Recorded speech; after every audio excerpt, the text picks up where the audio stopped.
beberapa waktu yang lalu saya dapat pertanyaan dari salah satu penonton di channel YouTube saya yang bertanya tentang gimana ya kita bisa menulis artikel yang unik dan menarik. Nah, di video ini saya mau bahas tutorial membuat konten atau artikel yang unik, menarik, powerful, dan yang pastinya bagus. Jadi kalau Anda mau belajar menulis artikel, ini bisa Anda pelajarin. Untuk bikin artikel itu ada 5 tahap yang perlu kita lalui, yaitu tadi kita mencari ide dulu, kemudian kita membuat outline, lalu masuk ke proses penulisan, kemudian kita ke editing, dan terakhir baru kita publish kontennya. Nah, 5 langkah ini bisa Anda pakai dan kita terapkan. Step pertama adalah dapatkan ide. Nah, ada banyak cara untuk mendapatkan ide artikel atau ide tulisan. Misalnya, kita ngambil dari pengalaman pribadi, dari pertanyaan yang orang lain kirimkan ke kita, atau dari keahlian, keseharian, dan kehidupan kita. Jadi kita bisa ambil ide-ide atau tema-tema yang memang dekat dengan diri kita. Jadi saat proses penulisan, kita akan lebih familiar dengan hal-hal tersebut dan lebih cepat. Kalau bicara tools, ini salah satu tools yang sering saya gunakan, namanya Basumo. Saya pernah bikin video tutorial, bisa Anda cari di channel YouTube ini. Kemudian juga ada namanya Quora, ini juga sangat membantu untuk para blogger ataupun content creator, jadi bisa manfaatkan Quora juga. Tutorialnya sudah pernah saya bikin, ini videonya bisa Anda cari juga. Jadi di sini tutorialnya menjelaskan penggunaan Quora untuk mencari ide tulisan atau ide video, ide website juga bisa.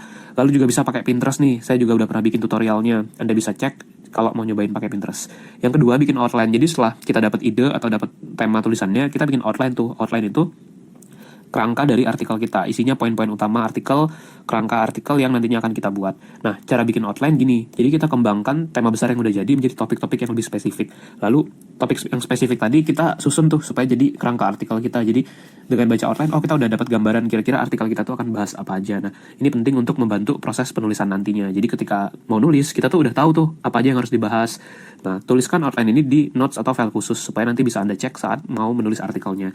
Jadi kita bakal tahu tuh apa yang harus ditulis. Yang ketiga, ya udah kita melakukan proses penulisan artikel nih. Jadi kita setelah outline, kita mulai kumpulkan materinya, kita mulai lakukan proses penulisan, kita tinggal tulis. Jadi kembangkan poin-poin yang ada di outline tadi menjadi paragraf di artikel kita. Kita mulai tulis paragraf per paragraf, dan yang penting tulis dulu aja nih sampai selesai, supaya artikelnya selesai dulu baru kita edit. Nah, untuk paragraf awal gimana? Kita bisa, supaya menarik, bisa pakai pertanyaan, bisa pakai dialog gitu, bisa pakai fakta-fakta yang menarik. Jadi, membuka tulisan kita tuh bisa dengan berbagai cara gitu. Bisa pakai pertanyaan, kita lempar pertanyaan ke pembaca, dan sebagainya. Nah, makin banyak referensi yang kita baca, maksudnya buku, artikel, atau konten-konten lain yang kita konsumsi, kita akan lebih jago gitu dalam menulis stylenya dan sebagainya.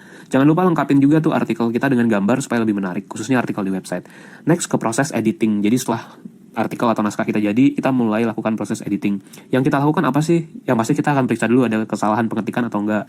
Cek juga fakta dan data di artikel, periksa kalimatnya udah enak atau belum, itu harus dicek nyaman atau enggak, dan sebagainya. Bisa juga periksa struktur artikel kita, nyambung dan logis nggak sih artikel isinya, seperti itu. Tipsnya kalau misalnya nulis, gunakan kalimat yang relatif singkat, jangan panjang-panjang. Pakai juga tanda baca dengan tepat, supaya enak dibaca gitu, dan orang lebih gampang untuk memahami tulisan kita. Jadi, selalu baca sebelum dipublish. Nah, yang terakhir kita tinggal publish tuh artikel kita.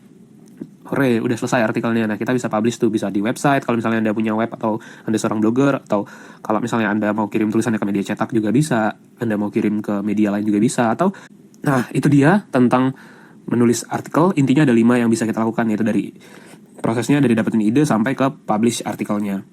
Jadi Anda bisa lihat dan pelajarin 5 cara ini. Intinya juga harus latihan terus nih supaya makin jago dalam menulis artikel. Anyway, kalau misalnya kalian blogger dan ingin tahu tentang menjadi sukses sebagai seorang blogger, bisa nonton video ini. Judulnya Mau Jadi Blogger Sukses, lakukan 3 hal ini. Selamat mencoba dan jangan lupa subscribe di channel ini juga. Gimana, seru kan videonya? Nah, kamu mau belajar digital marketing langsung bersama Jefferly? Kalau mau, yuk ikuti program mentoring digital marketing bersama Jefferly, dan kamu bisa belajar langsung bersama saya untuk belajar tentang digital marketing. Nah, topiknya apa? Topiknya bisa di-request sesuai kebutuhan kalian. Info selengkapnya, klik jefferlyhelian.com ya.